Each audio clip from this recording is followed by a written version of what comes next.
Welcome to accounting dictionary. நாம் இப்போ next பார்க்க போகிறது இயல் 1ல் இருக்க பேலன்ஸ் கொஸ்டின்ஸ் பார்க்க போகிறோம். வாங்க பார்க்கலாம். திராவிட மொழிகளில் ஒப்பியல் இலக்கணம் என்ற நூலின் ஆசிரியர் யார்? கால்டுவெல். ஒரு தாவரத்தின் அடிப்பகுதியை குறிப்பதற்கான சொற்கள், அதாவது தாவரத்தோட அடிப்பகுதியை எப்படிலாம் நம்ம சொல்லுவோம் அப்படின்றது தான் பார்க்குறோம். ஸோ அப்போ நெல், கேழ்வரகு இதன் அடிப்பகுதியை தாள் என கூறுவோம். அடுத்து கீரை, வாழை இதன் அடிப்பகுதி தண்டு.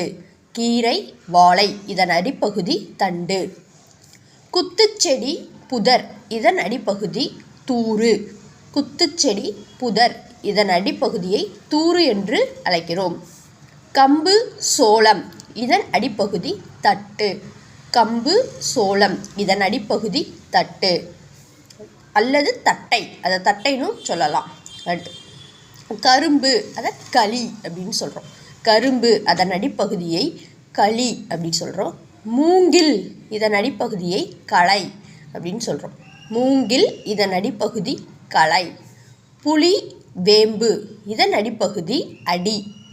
புளி, வேம்பு இதன் அடிப்பகுதி அடி. Next question.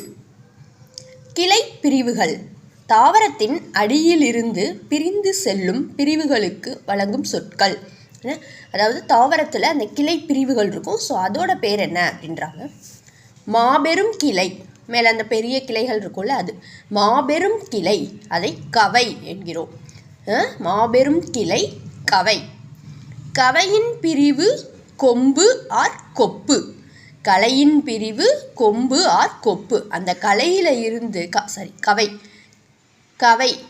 கவையில் இருந்து பிரிஞ்சு வர்றதை கொப்பு ஆர் கொம்புன்றோம். அடுத்து அந்த கொப்பின் பிரிவு, கொப்புல இருந்து பிரிஞ்சு வர்றதை கிளை அப்படின்றோம். கிளையின் பிரிவு சினை. சினையின் பிரிவு போத்து. போத்தின் பிரிவு குச்சு. குச்சு, அதை குச்சி தான் குச்சுன்றாங்க. குச்சியின் பிரிவு இனுக்கு. Okay, thank you friends.